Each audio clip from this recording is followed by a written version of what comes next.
Welcome to Tandendo, scientific basic knowledge for Tandendo, longitudinal wave and transverse wave. Let's get started with the definition of those waves. So longitudinal wave is the vibration of the medium is parallel to the direction the wave travels, and displacement of the medium is in the same direction of the wave propagation. And then transverse wave is a wave whose oscillates are perpendicular to the direction of the wave's advance. So as you see in this video, longitudinal wave would compressed part would travel through along this media. This is a slingy though, and then the transverse wave would be like making a wave, like as you know, like a regular wave, as you see like this. So definition by the displacement vector, rotation of displacement vector is 0 is a longitudinal wave. Divergence of the displacement vector is 0 is a transverse wave. Now let's talk about the characteristics of these waves. And the longitudinal wave is a compressional wave, and it's hard to see, but it's really fast. And the transverse wave is oscillating wave, and obvious, and it's slow. Let's talk about the examples so that you can understand clearly. And then one of the significant one is earthquake. Primary wave of the earthquake comes first, and then big wave comes second. So second one is a transverse wave. But I guess, you know, unless you're living in Japan or somewhere, you know, where you have an earthquake, maybe you don't know.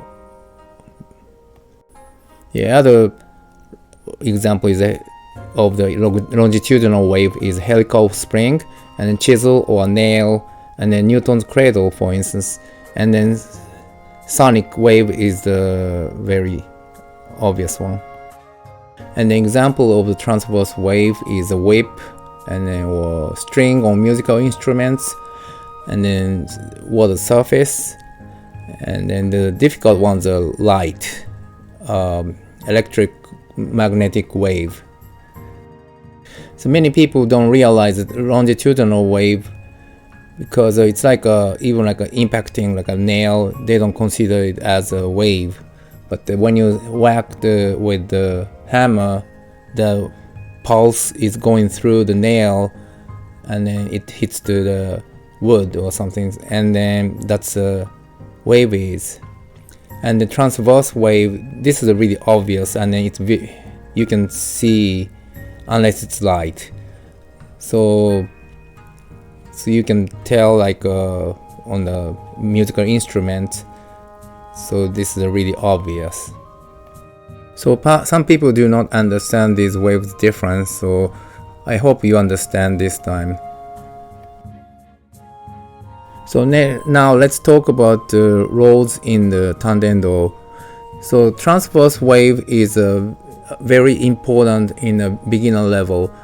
To understand and then to master how the wave will transfer through our body, it's very important. It's very visualized, and then you can tell how the wave go through our body. So this is very important to understand. And then also not only limited to the beginner's level, this is important for any level, for kamae or preparation to send any waves. So this transverse wave reset our body.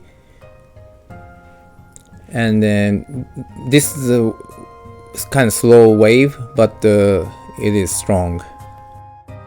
Now the longitudinal wave, it is used in advanced level, and then speed of transition is a Newton's cradle, would be 5 to 6 kilometers per second. It is very fast. And then when we do any technique, we feel the stress on the contact points, and then we draw it to the center of our body, then send it back to the contact point again, every time, but since it is so fast, so it should not be matter. So if you don't understand what I'm talking about, please check the playlist important, and I'm explaining how this system works. So I'm showing the Newton's cradle at the beginning and at the end of my video. I wanted to show those longitudinal waves. So at last again, so longitudinal wave is parallel to the direction of the wave's advance. Transverse wave is perpendicular to the direction of the wave's advance. Thank you for watching this video. Smash the like button if you haven't, and subscribe this channel if you haven't. Thank you.